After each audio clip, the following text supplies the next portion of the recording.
नमस्कार, मी वैष्णवी आणि मी आज आली आहे सांगलीच्या हळद भुवन कॅन्टीनमध्ये. सुरुवातीला हळदीच्या खरेदी विक्रीचे व्यवहार इथं केले जायचे आणि तिथलं हे कॅन्टीन आहे. आता हे हळदीचे खरेदी विक्रीचे व्यवहार दुसरीकडे होतात मार्केट यार्डात, पण तरी हे कॅन्टीन मात्र टिकून आहे. इथल्या पदार्थांची चव गेले 40 वर्ष तीच आहे आणि सकाळी 7 वाजल्यापासून जी इथे लोकांची रेलचेल चालू होते ती दिवसभर टिकून असते.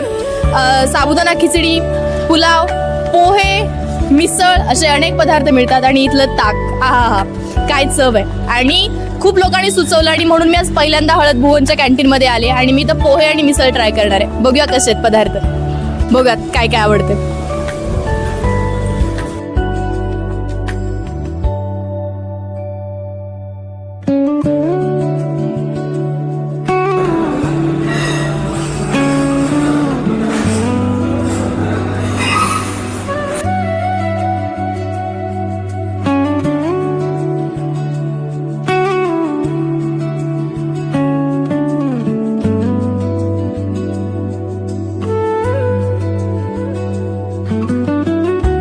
जगात चांगली आमची चांगली. सगळ्या जिल्ह्यातले पदार्थ आपण खातो, बाहेर प्रवासानिमित्त फिरतो, पण आपल्या जिल्ह्यात आपल्या सांगलीत येऊन द बेस्ट ठिकाणी येणं आणि त्या बेस्ट ठिकाणावरचा बेस्ट पदार्थ खाणं हे सुख आहे, सुख. मी आज आहे सांगलीच्या प्रसिद्ध हळद भुवन कॅन्टीनमध्ये आणि इथले द फेमस पोहे खाते मी. आणि पोहे दिलेत त्यांनी बशीत, ॲक्च्युली बशी आहे ही आणि बशीत पोहे आहेत आणि त्याच्यासोबत हे स्टीलच्या ग्लासमधनं ताक घेतले.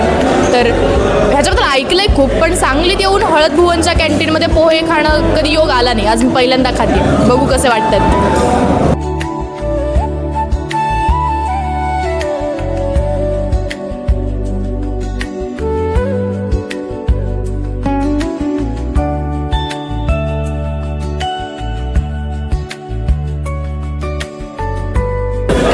हळद भुवन कॅन्टीनमध्ये मी पुढचा पदार्थ ट्राय केला आहे, तो म्हणजे मिसळ.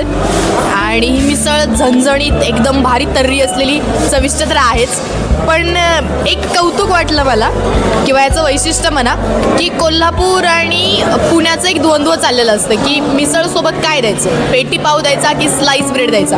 तर सांगलीकरांनी त्याचा मध्य शोधला आहे कदाचित आणि त्यांच्यासोबत हा पाव मिळतो.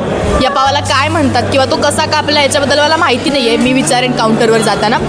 पण हे भन्नाट आहे, हे भारी प्रकरण आहे.